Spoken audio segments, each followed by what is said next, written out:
교수님께서는 이 겨우살이에 대해서 어떻게 연구를 하게 됐습니까? 우리나라 인삼이 외국에 있는 다른 인삼보다 훨씬 활성이 이제 좋다. 뭐 이러한 이야기가 많이 있는데, 겨우살이도 마찬가지로 국내산 겨우살이가 유럽산 겨우살이에 비해서 암세포를 죽이는 알카로이드라고 하는 어떤 특정 성분이 한국산 겨우살이에 상당히 많다라고 하는 논문을 보게 됐습니다. 80년대 논문이었는데, 근데 그 발표를 한 사람이 우리나라 사람이 아니었고 중국계 미국인이었던 걸로 기억을 합니다. 그래서 그거를 보고 우리나라 토종의 천연물인데 왜 이것을 외국 사람이 해야 되느냐 라는 데 이제 더 흥미를 가지고 겨우살이의 연구를 이제 시작을 하게 되었습니다. 겨우살이를 연구하면서 성분에 대해서는 상당히 많이 분석을 한 것 같은데요. 네, 뭐 많이는 아니고 그냥 나름대로 했습니다. 열심히 했습니다. 일단 전혀 우리나라 겨우살이에 대한 과학적인 근거가 사실 처음 연구를 시작할 때 거의 없었기 때문에 1920년대부터 이 과학적 연구를 했던 독일 유럽 쪽의 연구 내용을 바탕으로 우리나라 겨우살이의 성분이 어떤 것이 있는지를 적용을 하는 실험을 하였습니다.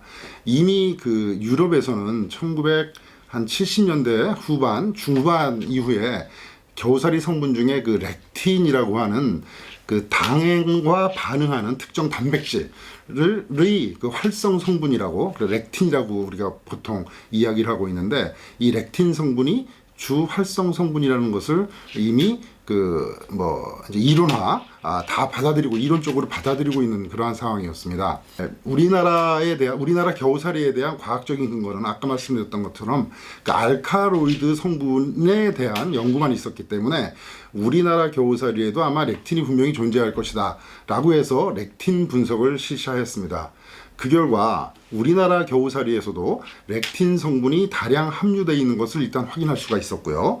굉장히 일을 하면서 흥미로웠던 것은 이미 유럽에서 렉틴의 당 특이성, 당과 붙는 그러한 특성으로 해서 렉틴을 세 가지로 렉틴 1, 렉틴 2, 렉틴 3 이렇게 구분을 하고 있었고, 유럽산 겨우살이에서의 주 성분은 렉틴 1이라고 하는 것이 이제 알려져 있었습니다. 특별히 퍼센테이지로 말한다면은 유럽산 겨우살이는 렉틴 1이 95% 이상 되는 것으로 이제 보고되고 있는데, 우리나라 겨우살이에 대한 렉틴 연구를 하다 보니까 처음 시작할 때 유럽산의 렉틴 1의 특성도 있지만 렉틴 2에 대한 특성을 갖고 있는 겨우살이 렉틴 성분이 생각보다 많이 존재하고 있다는 기본 결과를 얻을 수 있었습니다.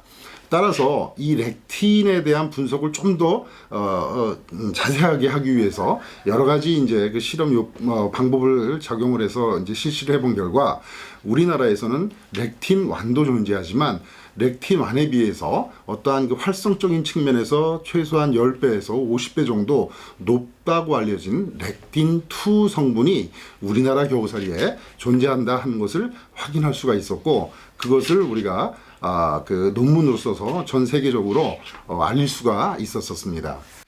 특별히 암세포를 죽이는 것은 어떠한 세포 독성에 의한 것도 필요하지만, 생체 내에서 면역세포가 암세포를 죽이는 기능이 굉장히 중요합니다. 이것은 현재 문제가 되고 있는 코로나와 같은 바이러스 감염세포를 죽이는 면역세포하고 동일한 면역세포가 작용을 하게 되는데, 대표적인 면역세포로 우리가 자연살해세포, 영어로는 Natural Killer Cell, NK세포라는 표현을 쓰고 있습니다. 이것은 뭐냐면은 암세포 혹은 바이러스 감염세포와 같은 경우는 세포 자체를 다 살해해야 되는 그러한 기능을 가져야 되기 때문에 우리가 면역에서 자라는 항체만 가지고는 이게 세포 자체를 살해할 수가 없습니다. 그렇기 때문에 면역 세포가 암 세포를 죽여야 되는데 그때 가장 중요한 것이 NK 세포라는 것이 있습니다. 그런데 이 겨우살이 렉틴 성분은 특별히 그 NK 활성을 높이는 기능이 상당히 이제 좋았는데 그 기능 자체가 우리나라산 겨우살이에 있는 그 렉틴이 유럽에 있는 것보다 좋기 때문에 동등한 비교를 했을 때는 우리나라산 겨우살이 추출물이 유럽산에 비해서 NK 활성이 더 높다는 것을 생각할 수가 있었습니다. 그 외에도 그 이후에 뭐 항체 생산이라든가 그 NK 세포 외에도 암 세포를 살해하는 그 독성 T 세포라는 것이 있는데 이러한 독성 T 세포의 활성도 높아지는 것을 확인할 수가 있어서 이 우리나라 겨우살이는 특별히 뭐 바이러스 감염이라든가 그 암에 대해서 면역력을 높이는 선천 면역 혹은 획득 면역 전체를 다 활성화시키는 그러한 기능이 있다 이렇게 말씀드릴 수 있겠습니다. 그러면 예를 들어 코로나19 감염 예방을 위해서도 뭐 필요하다고 보지 않습니까? 예, 지금 뭐 구체적인 데이터를 확보하지 않은 상황이기 때문에 뭐 확신을 가지고 증거를 제시하면서 말할 수는 없지만 앞서 말씀드렸던 것처럼 암과 그 바이러스에 감염된 세포를 죽이는 살해하는 극복하게 하는 우리 면역 기전은 같기 때문에 이 겨우살이 자체가 암 세포를 억제하는 면역력을 높이기 때문에 높이는 것은 이미 증명되었습니다. 따라서 아마도 이것은 동일한 기전으로서 바이러스 감염, 즉 코로나와 같은 이러한 바이러스에 대한 그 억제력을 충분히 발휘할 수 있는 면역력을 증진시키는 기능은 있다고 판단되어지고 있습니다. 겨우살이 조직 배양이 그 성공에 대해서 대량 생산 구축을 했다고 그러는 소식을 지금 전하고 있는데 이런 그 겨우살이 인공 재배에 대해서 어떻게 생각하세요?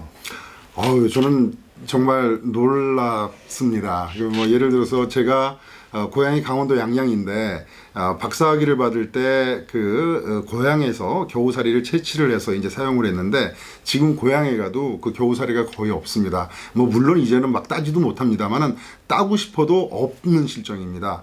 근데 이 겨우살이 자체가 우리나라 특이성을 가지는 아주 좋은 그 약성을 가진 그러한 식물이기 때문에 이것을 보호할 필요도 있는데 이러한 측면에서 이것을 인공 재배를 했다라고 하는 것은 정말 상당히 놀랍고 상당히 놀랄 일이라고 생각이 됩니다.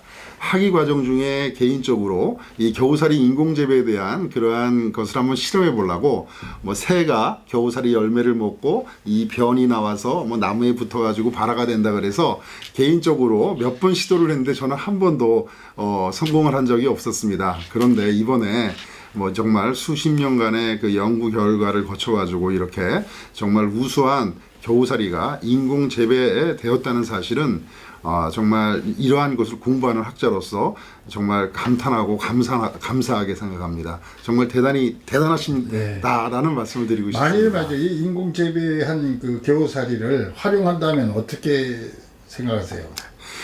일단 유럽에서는 이 겨우살이가 그 감기를 예방하는 그러한 식품으로 알려져 있습니다.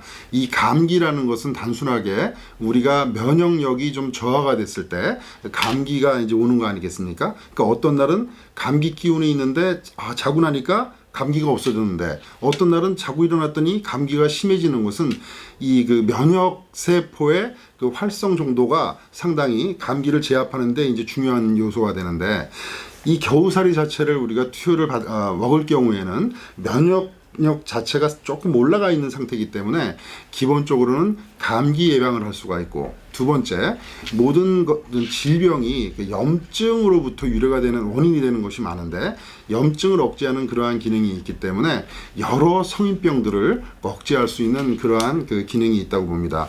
뭐 예를 들어서 유럽에서는 그 이 겨우살이 자체를 뭐 감기 예방 식품에 그 다음에 이제 암에 대한 치료제뿐 아니라 당뇨에 대한 치료제로도 지금 활용을 하고 있습니다. 따라서 우리나라 겨우살이에 대해서도 이렇게 명역 계통을 포함해서 당뇨를 포함한 여러 가지 성인병과 관련된 질병들을 조절할 수 있는, 제압할 수 있는 그러한 그 약성을 가진 식물로 개발이 충분하다고 생각됩니다. 그러면은 우리나라 지금 그 제약회사들이 대부분 원료를 수입해서 하는데 지금 우리 토종 그 원료로 쓰는 사례가 좀 드물거든요. 네네. 그럼 이 겨우살이를 가지고도 뭐 우리 그 약품을 개발하는데 도움이 되겠네요. 예, 저는 그 겨우살이를 한 30년 정도 연구를 했던 자로서 충분히 가치가 있다고 생각합니다. 아까 말씀드렸던 그 렉틴 성분 외에도 뭐 작은 분자량을 가지고 있는 여러 가지 그 플라보노이드 성분들에 대한 개발도 필요하고, 또 식품으로 적용할 때에는 그 다당 성분도, 면역 활성을 가진 다당 성분으로도 응용이 가능할 수가 있기 때문에 뭐 제약 회사뿐만이 아니라 그 식품 회사에서 이 겨우살이에 대한 관심을 가지고 질병을 조절할 수 있는 그러한 식품 혹은 약재로 개발되기를 연구자의 한 사람으로 소망하고 있습니다. 네, 감사합니다. 네.